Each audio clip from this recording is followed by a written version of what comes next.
bom tempo. Sopra aqui uma brisa leve e caprichosa que dá asas aos pensamentos mais pesados. Meu velho Jacob Burckhardt passou por essa cidade, assistiu a uma representação da Traviata no Teatro Alfieri. Meus bigodes são meus filtros. E as calçadas desta cidade são o paraíso para os meus pés. Só os pensamentos que temos caminhando valem alguma coisa.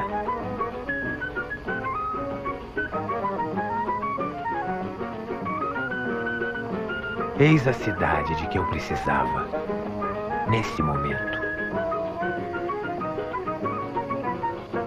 Mas Turim, congratulações, meu caro amigo. Você me aconselhou de acordo com o coração. Esta é uma cidade feita por encomenda para mim. Isso é evidente de maneira palpável e foi assim desde a primeira vez que a vi. Mesmo levando em consideração a minha horrível condição dos primeiros dias, antes de mais nada, o tempo estava miseravelmente chuvoso, gelado, instável, opressor para os nervos, intercalado de meia hora de ar sufocante. Mas que cidade digna! Severa, nada de grande cidade, nada de moderna como eu temia. Ao contrário, é uma residência do século XVII, quando tudo era um só gosto imperante. A corte, a nobreza. Cada pedra conserva a marca da calma aristocrática. Não há pobreza nos arredores da cidade. Existe uma uniformidade de gosto que se estende até a cor. Toda a cidade é amarela ou ocre, avermelhado. Um lugar clássico, tanto para os pés quanto para os olhos. Que segurança, que lajeado, sem falar de trens e bondes, cuja organização aqui é prodigiosa. Parece que aqui a vida é mais econômica que nas outras cidades italianas que eu conheço. Além disso, ainda não fui enganado por ninguém. Pensam que sou um oficial alemão, embora nesse inverno, na lista oficial dos estrangeiros de Nisa, eu estivesse registrado como polonês. Que jardins e que praças severas, solenes. O estilo dos palácios é despretensioso. As ruas são limpas e austeras, tudo mais digno do que eu esperava. As mais belas cafeterias que eu já vi. Com um clima tão variável, esses arcos são necessários e tão espaçosos que não nos oprimem. À noite, na ponte do Rio Pó, esplêndido, além do bem e mal.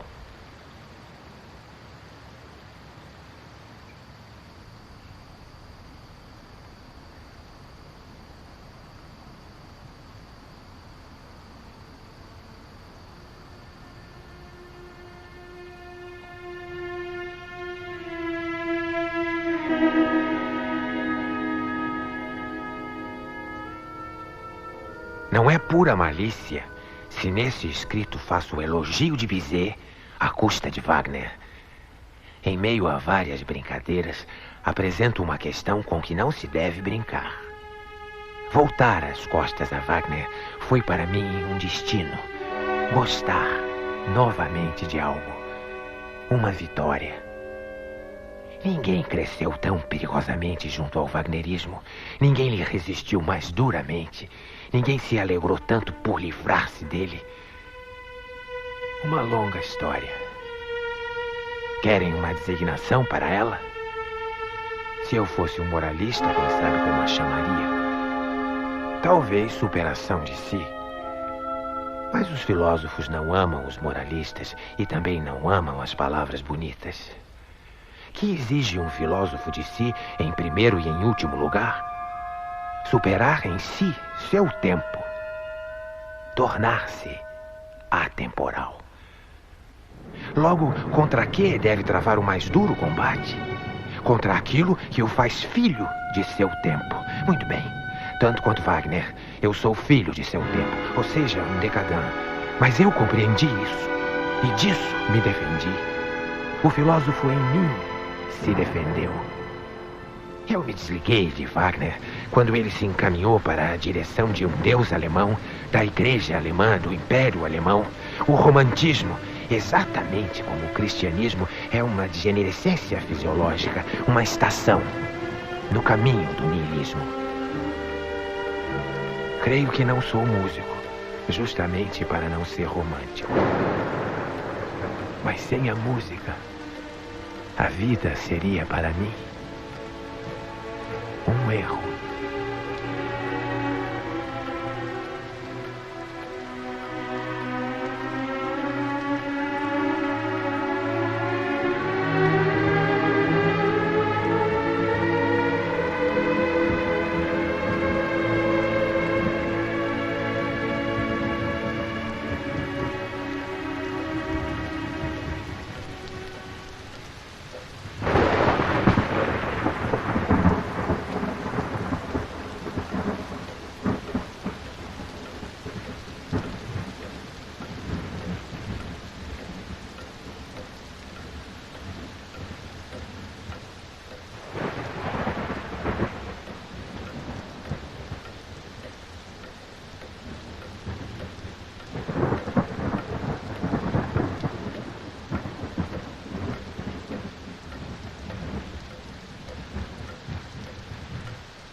Desde que cheguei a Turim, não perdi um só dia de trabalho. Estou incomparavelmente melhor do que em Gandhin. Turim é igualmente o único lugar onde minha alimentação corresponde perfeitamente aos meus mais pessoais imperativos. Tenho também um novo sobretudo de outono, muito elegante. Dia após dia, os dias são de uma luminosidade indescritível. Em nenhuma parte vi um tal outono.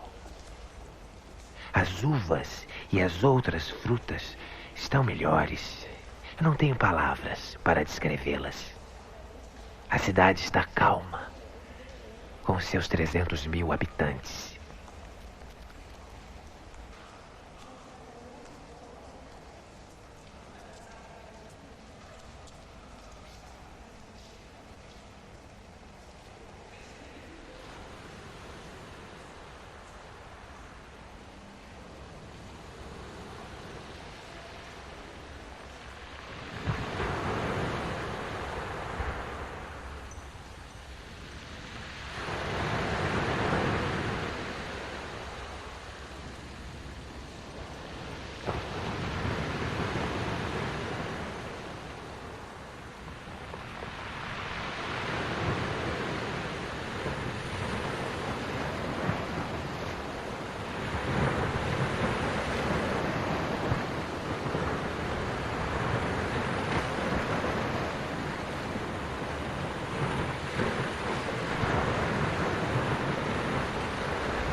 Ontem, vocês acreditam? Ouvi pela 20ª vez a obra-prima de Bizet. Fiquei até o fim, com suave devoção. Novamente não pude fugir. Este triunfo sobre minha paciência me espanta. Como uma obra assim aperfeiçoa, tornamo-nos nós mesmos obra-prima. Cada vez que ouvia Carmen, tinha a impressão ser mais filósofo, melhor filósofo do que normalmente acredito ser, tornando-me tão indulgente, tão feliz, tão indiano, sedentário. 5 horas sentado. Primeira etapa da santidade. Esta música me parece perfeita. Aproxima-se leve, sutil, com polidez. É amável, não transpira. O que é bom é leve. Tudo divino se move com pés delicados. Primeira sentença de minha estética. Esta música é maliciosa, refinada, fatalista. No entanto, permanece popular. Assim é o contrário do pólipo na música, a melodia infinita. Piramidale, tutto Torino, carmenizzato.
Estou de bom humor.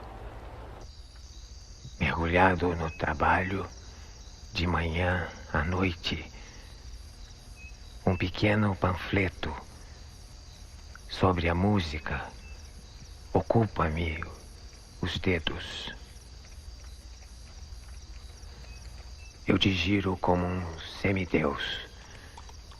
Durmo, apesar do barulho das carroças. Pedi à minha mãe que desse ao Sr. Brandt uma foto minha, a melhor que tivesse. O Sr. Brandt, da Universidade de Copenhague, está dando um curso sobre meus livros.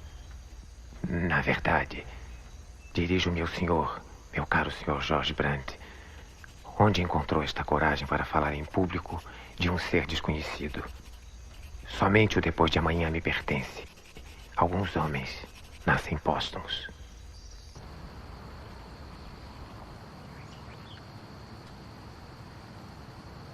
Mole Antonelliana. Eu o batizei de Et Homo.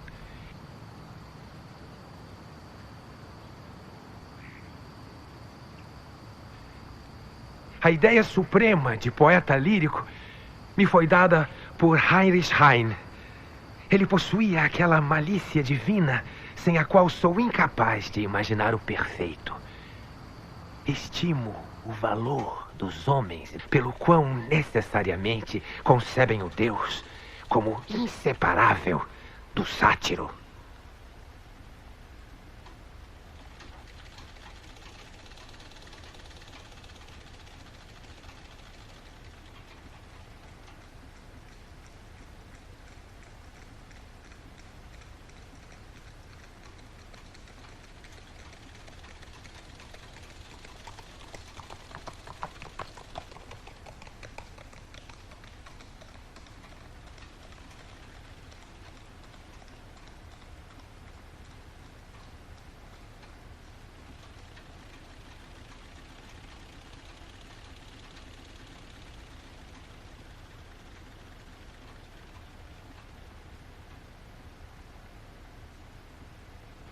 Toda a filosofia, até agora, foi um mal entendido sobre o corpo.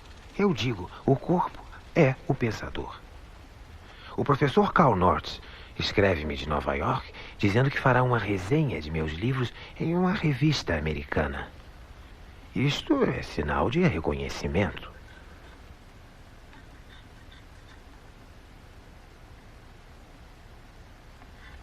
Preciso fazer um traje completo em um bom alfaiate. Mas este alfaiate aqui me criticou por meus trajes. Ele me disse que não acreditava ter sido meu terno feito sob medida. Não acreditava que existissem tão maus alfaiates. Eu ri, mas muito seriamente. Fazia 10 anos que eu não trazia sobre meu corpo uma roupa que me agradasse.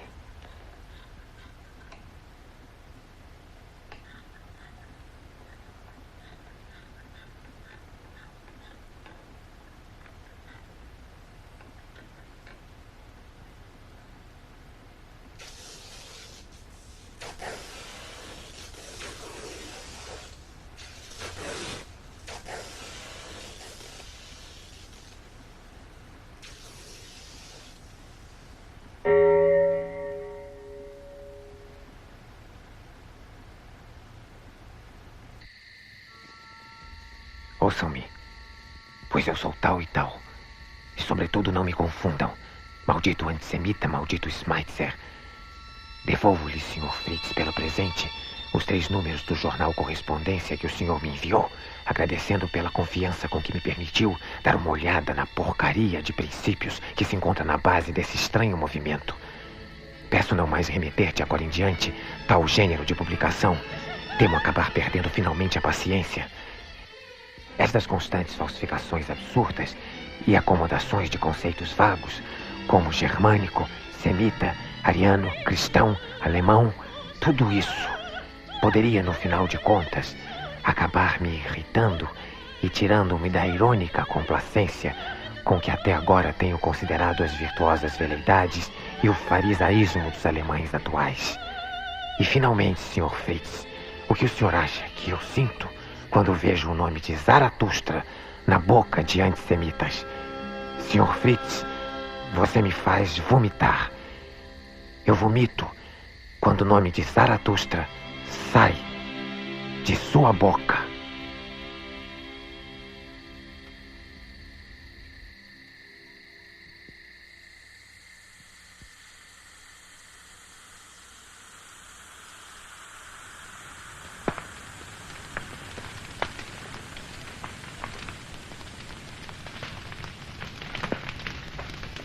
Lugar onde as raças se misturam. Fonte de grande cultura. O bom europeu, isto é, o extra-europeu. É isso que me interessa. Os índios, peles vermelhas, delauares e moicanos, os párias, artistas, os judeus alemães, os lá de baixo. Esses serão os libertadores do nosso ódio nacional.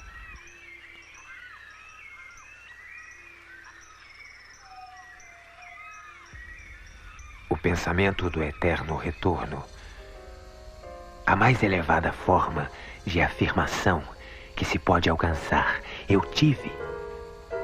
Quando caminhava pelos bosques perto do lago de Silva Plana e me detive junto a um imponente bloco de pedra na forma de pirâmide, pouco distante de Surley.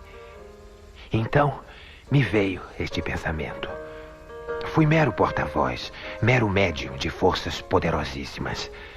Subitamente, com inefável certeza e sutileza, algo se tornou visível para mim, audível. Comoveu-me e transtornou-me profundamente. Ouvi, não procurei. Tomei e não perguntei quem era o autor desse presente. Um pensamento reluziu como um relâmpago, sem hesitação na forma. Um êxtase, cuja tremenda tensão desatou-se por vezes em torrentes de lágrimas. Meu passo, involuntariamente, ora se precipitava, ora se arrastava. Um completo estar fora de si. Com a claríssima consciência de uns sem números de delicados tremores e calafrios que chegavam aos dedos dos pés. Um abismo de felicidade. Tudo ocorreu de maneira involuntária, mas como que um turbilhão de sensação de liberdade, de incondicionalidade, de poder, de divindade. As coisas mesmas se acercavam e se ofereciam como símbolos. Todas elas vinham rafagantes ao encontro de minhas palavras e me lisonjeavam, pois queriam cavalgar em meu dorso. E assim, abriram-se para mim as palavras e as arcas de palavras de todo o ser. Todo o ser queria vir a ser palavra. Todo vir a ser queria comigo aprender a falar. Ah, disse ele, e se um dia ou uma noite um demônio se esgueirasse em tua mais solitária solidão e dissesse: esta vida, assim como tu a vives agora e como a viveste, terás de vivê-la ainda uma vez e ainda inúmeras vezes. E não haverá nela nada de novo. Cada dor e cada prazer e cada pensamento e suspiro, tudo o que há de indizivelmente pequeno e de grande em tua vida, há de te retornar. Tudo na mesma ordem e sequência. E do mesmo modo, esta aranha e este luar entre as árvores, e do mesmo modo este instante e eu próprio. A eterna ampulheta da existência será sempre virada outra vez. E tu com ela, poeirinha da poeira. Não te lançarias ao chão e rangerias os dentes e amaldiçoarias o demônio que te falasse assim? Ou viveste alguma vez um instante descomunal em que lhe tivesses respondido: tu és um Deus, e nunca ouvi nada mais divino? Se esse pensamento adquirisse poder sobre ti, assim como tu és, ele te transformaria e talvez te triturasse. Diante de tudo e de cada coisa, a pergunta: quero isto ainda uma vez e ainda inúmeras vezes? Pesaria como o mais pesado dos pesos sobre teu agir. Ah, era isso a vida? Pois muito bem. Outra vez.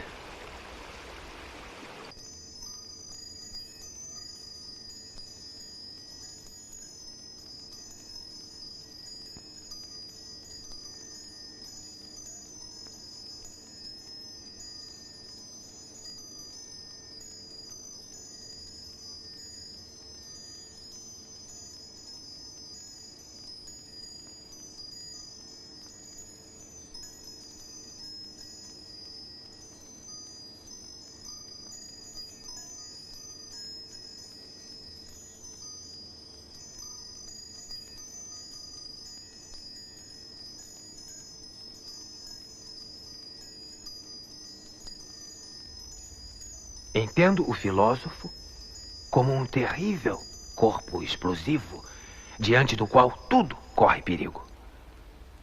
Não sou, por exemplo, nenhum bicho-papão, nenhum monstro moral. Sou até mesmo uma natureza oposta à espécie de homem que até agora se venerou como virtuosa. Cá entre nós, parece-me que justamente isso forma parte de meu orgulho. Sou um discípulo do filósofo Dioniso. Preferia ser um sátiro a ser um santo. Se faço a guerra ao cristianismo, isso me é facultado porque desta parte nunca experimentei contrariedades e obstáculos. Os mais sérios cristãos sempre se mostram de boa vontade para comigo. Eu mesmo, um adversário de rigueur do cristianismo, estou longe de guardar ódio ao indivíduo pelo fato de ser cristão. Fatalidade de milênios. Jesus não negou o mundo, nem o desprezou, fazendo dele um vestíbulo de um mundo melhor, de um além. Ele simplesmente o ignorou, sem negá-lo ou aprová-lo. Foi pela mão de seus discípulos e apóstolos que o não à vida foi inoculado nesse mundo. O budismo é 100 vezes mais realista que o cristianismo. Tem em si a herança de saber formular os problemas de modo objetivo e frio.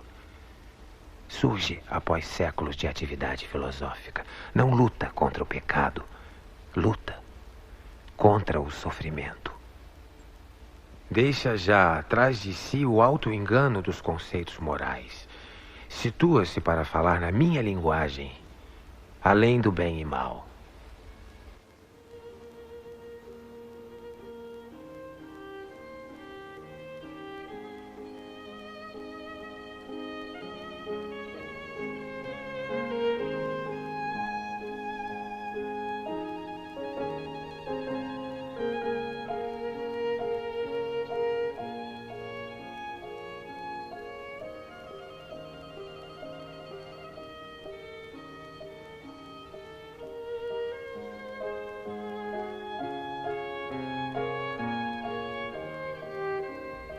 Nesse dia perfeito, em que tudo amadurece, e não somente a videira doura, caiu-me na vida um raio de sol. Olhei para trás, olhei para frente. Nunca vi tantas e tão boas coisas de uma vez. Não foi em vão que enterrei hoje o meu 44º ano. Eu podia enterrá-lo.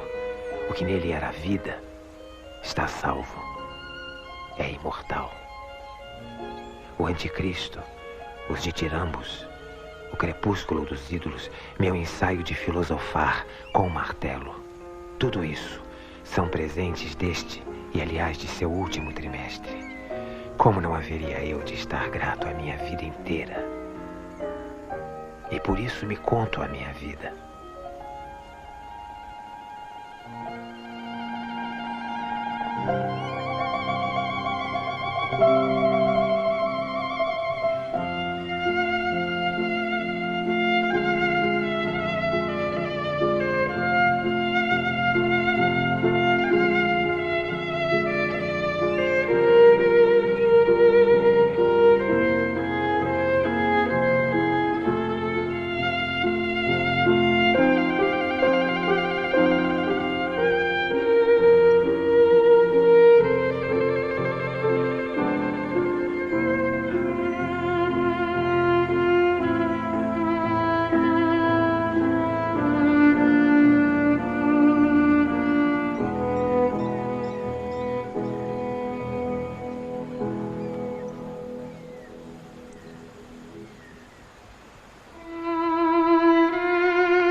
Minha saúde em seu conjunto é boa.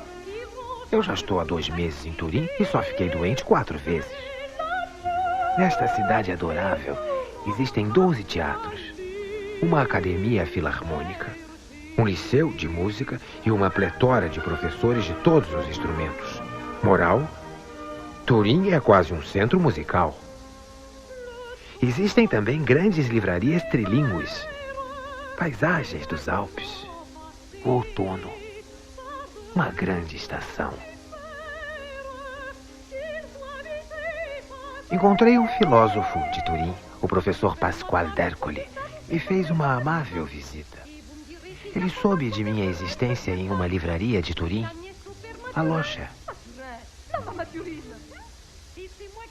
Conheço minha sina. Um dia, meu nome será a lembrança de algo terrível, de uma crise como jamais houve sobre a Terra, da mais profunda colisão de consciências, de uma decisão conjurada contra tudo que até então foi acreditado, santificado, requerido. Eu não sou um homem, sou uma dinamite.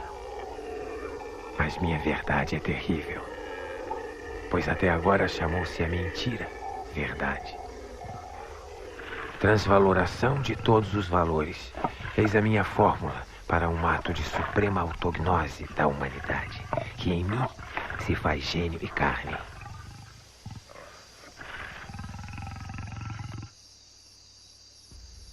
A fortuna de minha existência, sua singularidade talvez, está em sua fatalidade.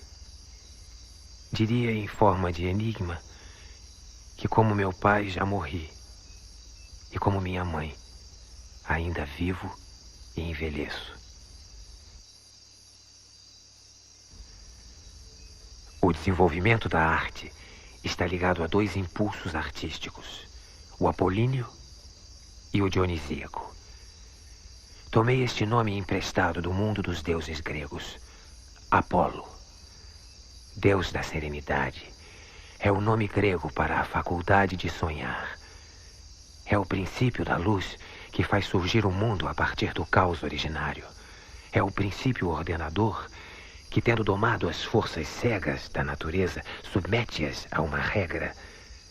É o símbolo de toda a aparência, de todas as artes plásticas. Dá forma às coisas, delimitando-as com um contorno preciso, fixando seu caráter distintivo e determinando sua função, seu sentido individual. Modela o movimento de todo o elemento vital, imprimindo a cada um a cadência, a forma do tempo, e impõe desse modo ao devir uma lei, uma medida. Dioniso, deus estrangeiro e errante. Dioniso é um nome grego para o êxtase, para a embriaguez, estado que destrói, despedaça, abole o finito e o individual. Dioniso é o deus do caos, da desmesura, da disformidade, da fúria sexual e do fluxo da vida. É o deus da música, a arte universal, mãe de todas as artes. Nascido da fome e da dor, perseguido e dilacerado pelos deuses hostis, Dioniso renasce a cada primavera e aí cria e espalha a alegria. Entusiasmado por Dioniso, o homem se manifesta como membro de uma comunidade superior. Ele desaprendeu a andar e a falar, e está a ponto de, dançando, sair voando pelos ares. De seu gesto, fala o encantamento. Assim como agora os animais falam, e a terra dá leite e mel, do interior do homem também soa algo de sobrenatural. Ele se sente Deus, caminha extasiado, enlevado, como vira em sonhos os deuses caminharem. O homem não é mais artista, tornou-se obra de arte. Perché hai tanto spavento all'idea di essere l'amante di tua madre? Perché? Quanti uomini non hanno fatto l'amore in sogno con la loro madre? E vivono forse spaventati per questo sogno? Eppure bisogna ricercare la verità. E ho paura che Teresia veda davvero nella verità. Ma dimmi, viaggiava solo o aveva un grande seguito? Tuo marito Alaio? No, aveva con sé 5 uomini. 4 soldati e un servo. Andava con un solo carro. E chi ha dato tutte queste notizie? Il servo, l'unico che ha potuto salvarsi. Ed è ancora qui questo servo, nella casa? No. Quando egli è tornato e ha visto che tu eri re al posto di Laio, mi ha supplicato... Di questo qui! Non lo conosci? Allora, avevi portato o non avevi portato sul monte questo bambino? Sì, l'ho portato.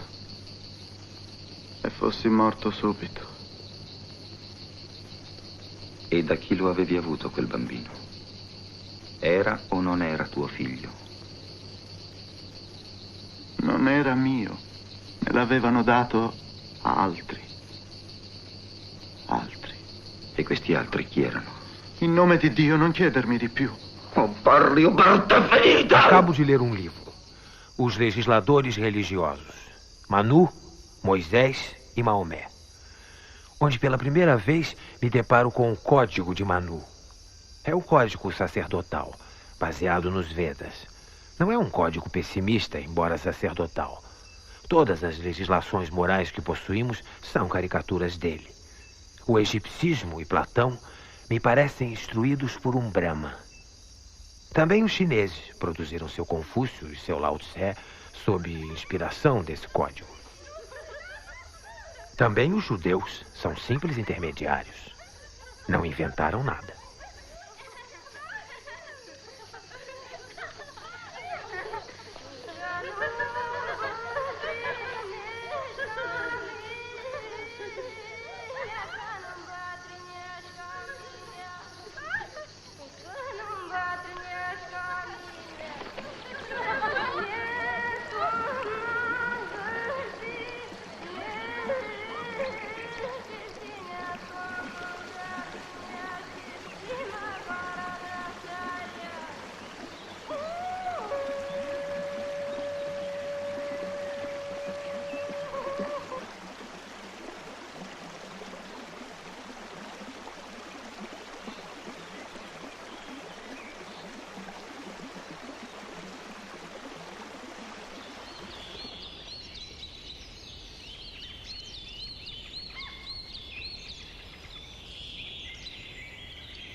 A arte.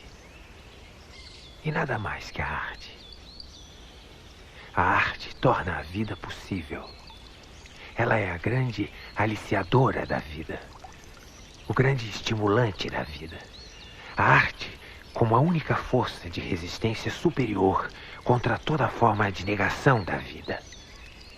Como via de acesso a estados onde o sofrimento é querido, transfigurado, divinizado, onde o sofrimento é uma forma de grande delícia.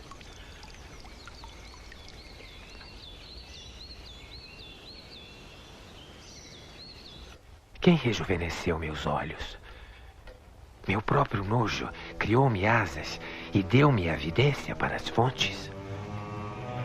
Em verdade, tive de voar às grandes alturas para de novo encontrar a nascente do prazer. Eu a encontrei, meus irmãos, aqui, no mais alto. Brota para mim a nascente do prazer. Jorras, quase impetuosa demais, ó fonte do prazer.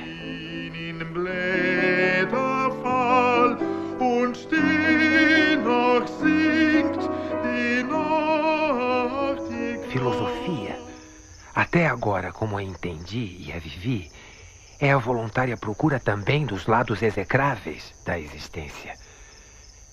Da longa experiência que me deu uma tal andança através do gelo e do deserto, aprendi a encarar de outro modo tudo o que se filosofou até agora. A história escondida da filosofia, a psicologia de seus grandes nomes vieram à luz para mim.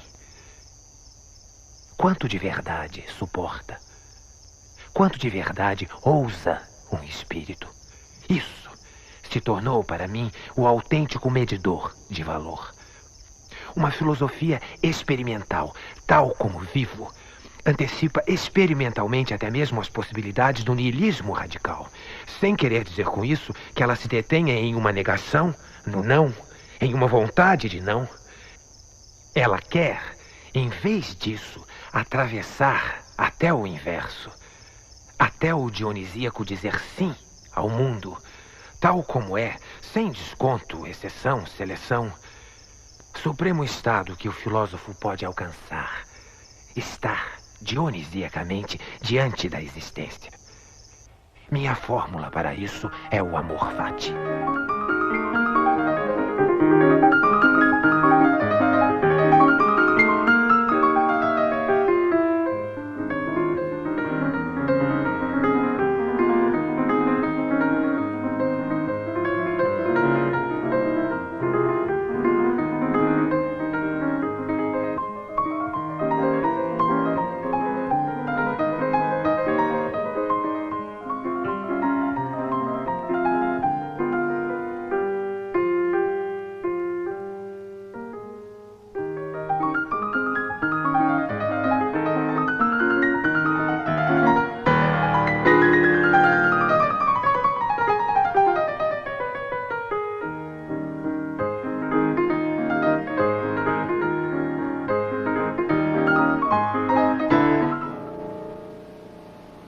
Lend me thy handkerchief.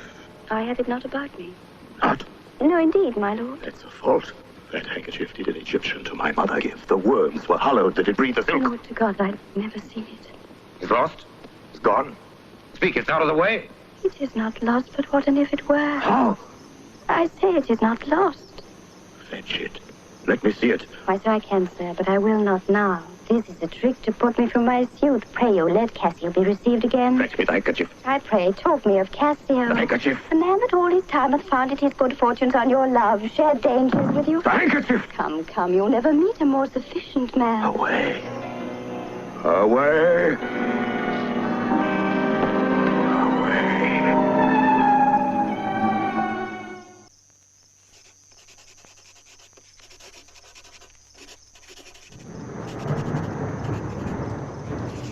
Na galeria subalpina que eu consigo ver se saio de meu quarto. O mais belo e elegante local desse gênero que eu conheço. Todas as noites é ali tocado o Barbeiro de Sevilha, excelentemente. Ali o preço da consumação é um pouco maior. Se existe alguma coisa para a qual tenho boa mão, é o revirar as perspectivas.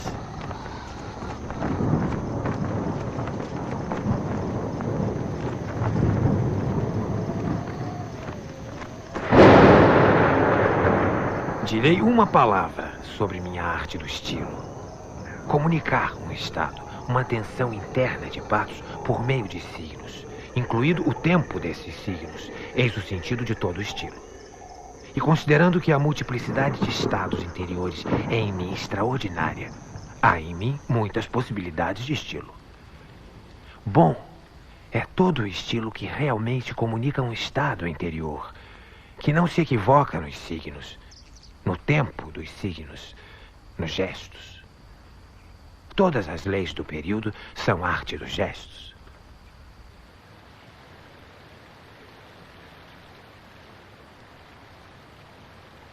Caro amigo George Brand, depois de me teres descoberto, não foi difícil me encontrar. A dificuldade agora é me perder. O crucificado.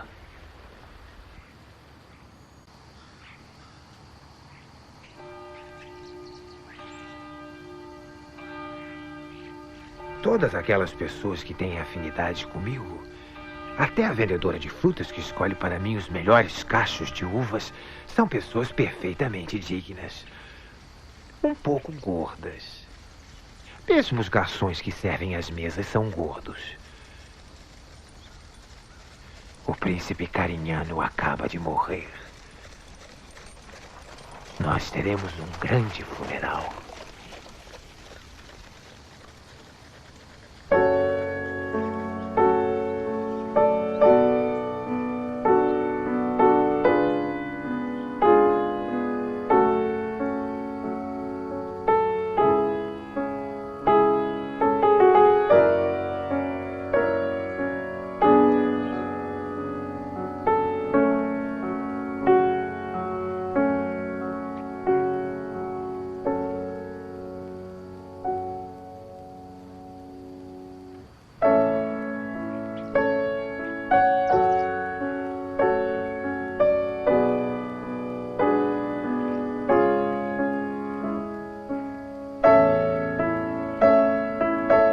Minha mãe. No fundo, eu, a tua velha criatura, sou agora um animal extraordinariamente famoso. Não na Alemanha, porque os alemães são muito estúpidos e vulgares para a altura de meu espírito e comigo sempre cometerão gafes. Não só comigo, mas com outros também. Entre os meus admiradores tenho naturezas escolhidas. Só pessoas nobres e influentes em Paris, Estocolmo, Viena, Nova York. Ah, se tu soubesses os termos com que os personagens de primeira ordem me exprimem devoção. Inclusive as mulheres mais fascinantes, entre as quais uma senhora, a princesa Tenischeff. Entre meus admiradores existem vários gênios. Não há nenhum nome que seja pronunciado com tanta distinção e reverência como o meu. Veja, isto é uma obra-prima. Sem nome, sem classe social, sem riqueza. Sou tratado aqui como um pequeno príncipe por todos. Até por minha vendedora de frutas, que não fica em paz até encontrar para mim o mais doce cacho de uva.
Meu querido amigo Strindberg, acontece lá fora um grande funeral. O enterro do príncipe Carignano. Toda a Itália está em Turim.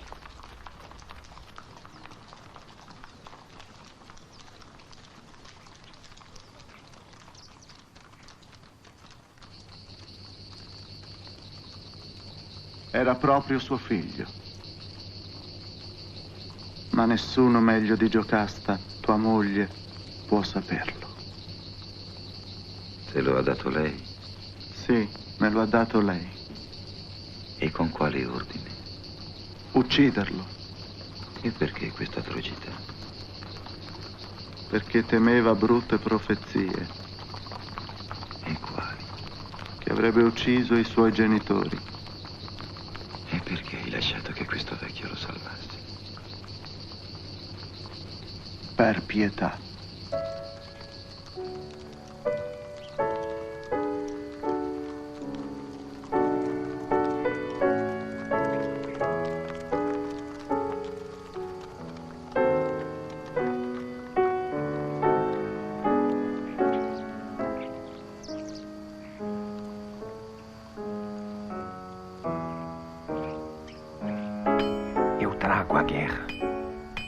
de povo contra povo.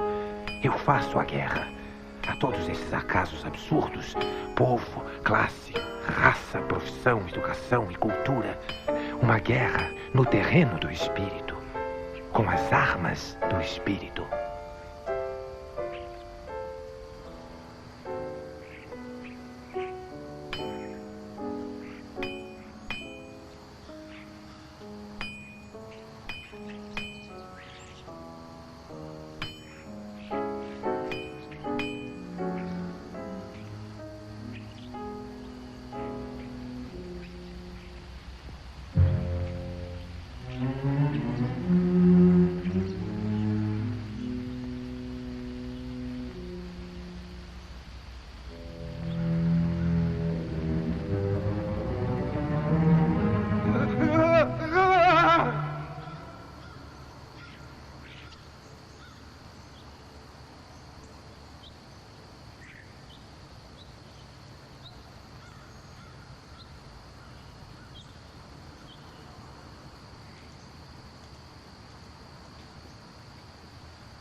Para Frau Cosima Wagner,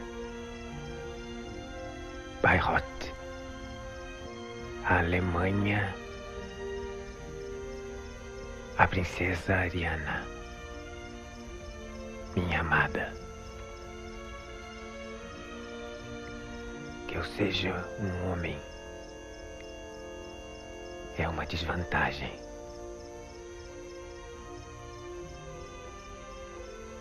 Mas eu já vivi entre os homens e conheço tudo aquilo que os homens podem provar. Das coisas mais baixas às mais altas.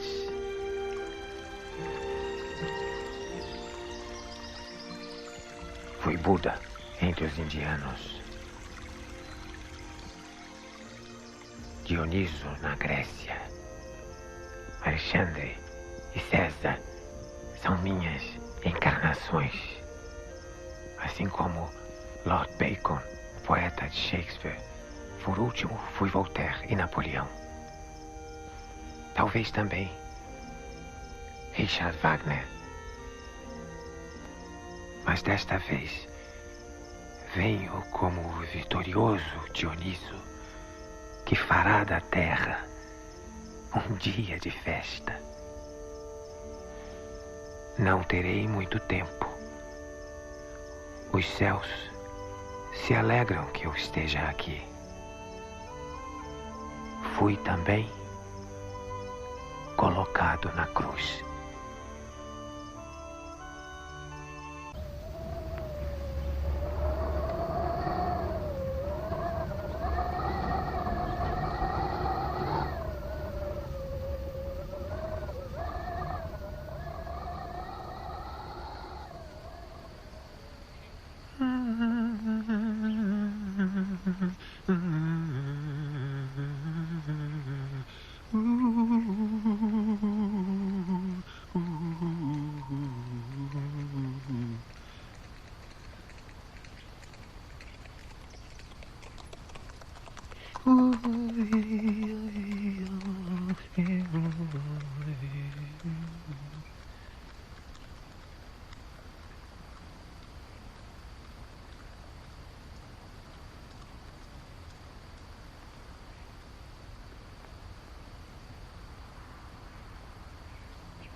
Alteza, que honra. Entre.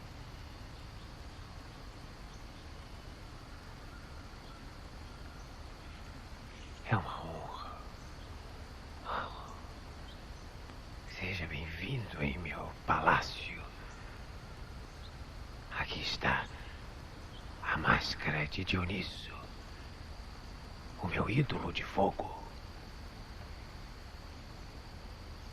Alteza, aqui está.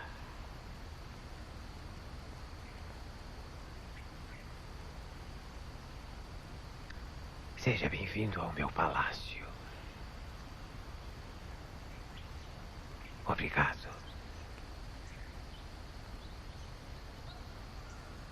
É uma honra. Muito obrigado.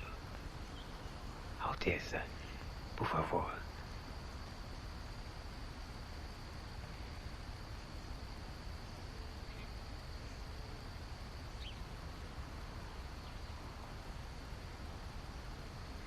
Foi uma honra. Obrigado, Alteza. Foi uma honra, uma honra.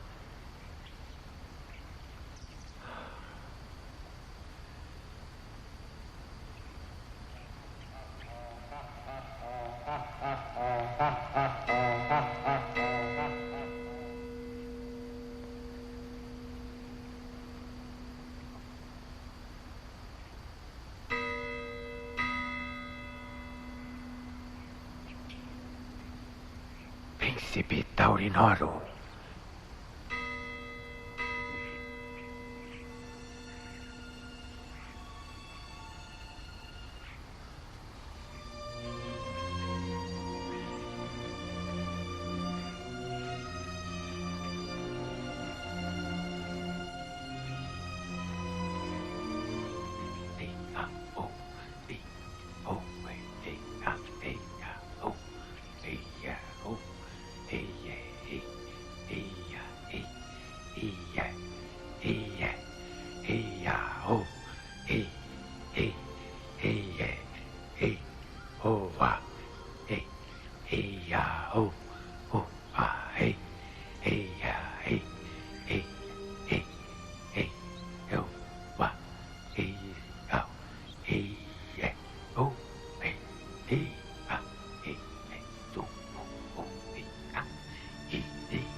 oh, ah, hey, ah, hey. Oh, ah, hey, ah, hey. Oh, ah, oh, ah, oh, ah, oh, ah, oh, ah.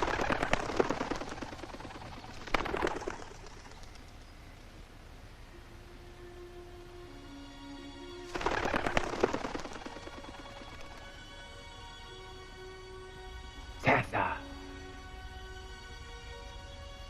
Príncipe Taurinoro.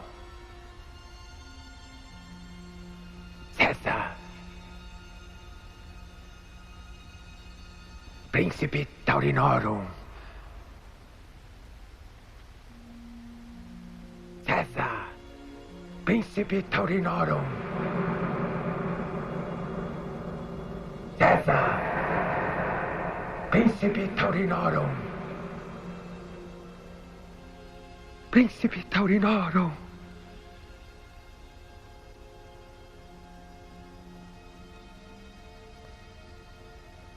César.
Caro senhor, professor, velho amigo Jacobo K.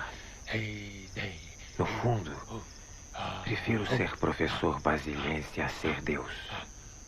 Mas não ousei levar tão longe o meu egoísmo pessoal a ponto de deixar por isso a criação do mundo. Veja, é preciso fazer sacrifícios. Todavia, me foi reservado um pequeno quarto de estudante que se encontra em frente ao Palácio Carignano, no qual nasci como Vittorio Emanuele. E, além disso, me permite ouvir da própria mesa de trabalho a magnífica música da Galeria Subalpina. Pago 25 francos pelo serviço, preparo meu chá e faço todas as contas sozinho. Sofro com os sapatos que estão gastos. E agradeço a cada momento o céu pelo mundo antigo. Não leve muito a sério o caso Prado. Eu sou Prado. E sou também o pai de Prado.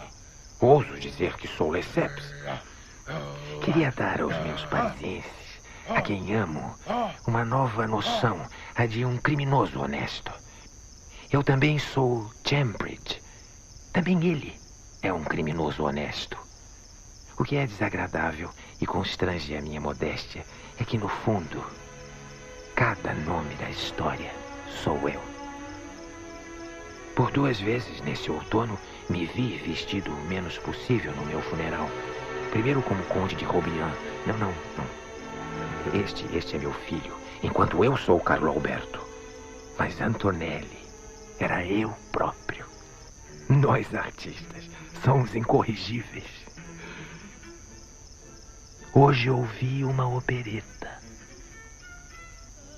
Vou em qualquer lugar, vestido de estudante, aqui e ali, bato nas costas de alguém e digo: você está contente? Sou Deus. Fiz esta caricatura.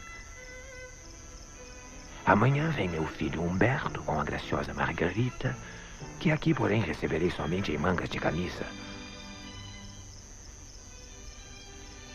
O resto para a senhora Cosima.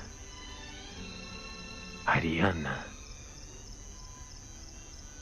No ano passado fui crucificado de maneira muito penosa pelos médicos alemães. Destruído Guilherme, Bismarck e todos os antissemitas. Com cordial afeto. Seu Nietzsche.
Gräber öffnen sich, die stillen, ruf ich, harr ich, uneilas Willen zu mir, mein Lieb, heran, heran.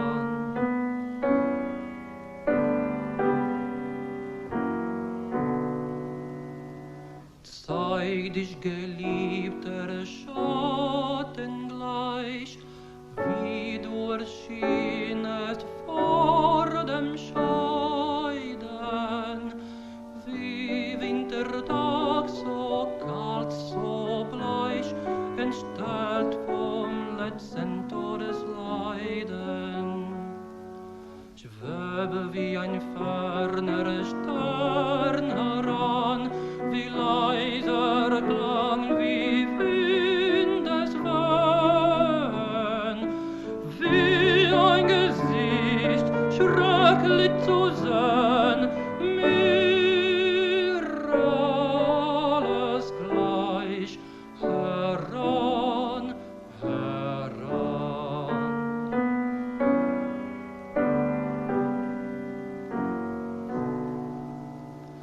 Ich rufe dich nicht darum, nein, jener Bosheit anzuklagen, die töteten den Engel mein, nicht Grabesrätsel zu fragen.